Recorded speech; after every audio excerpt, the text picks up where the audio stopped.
तो दोस्तों अब कथा को भी पता चल गया कि वियान जेल से छूटकर आ गया है, जिसकी वजह से कथा बहुत ज़्यादा परेशान हो गई है क्योंकि कथा को नहीं लगता था कि आगे जल्द ही वियान जेल से छूट जाएगा। इसीलिए आरव को संभालने के लिए कथा दूसरी शादी भी कर रही थी क्योंकि आरव डिप्रेशन में जाता जा रहा था। लेकिन जैसे ही युवराज ने कथा को कॉल करके बताया कि वियान वापस आ गया है और वो तुम्हारा पता पूछ रहा है, तो कथा के दिल में फिर से वियान के लिए बहुत ज़्यादा प्यार जग गया है।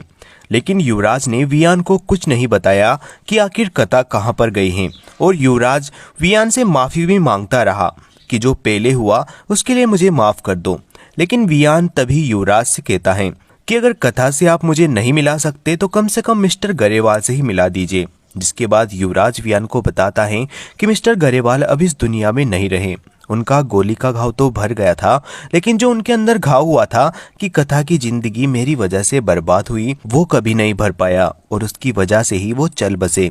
ये सब सुन वियान के पैरों तले जमीन खिसक जाती है कि मेरे पीठ पीछे आखिर क्या क्या घट गया और मुझे खबर भी नहीं हुई। जिसके बाद वियान जब कथा को जहां तहां ढूंढेगा, लेकिन कोई भी कथा का पता बताने के लिए तैयार नहीं होगा। लेकिन देखना तो ये होगा कि वियान का प्यार कथा को वापस ले आएगा या नहीं।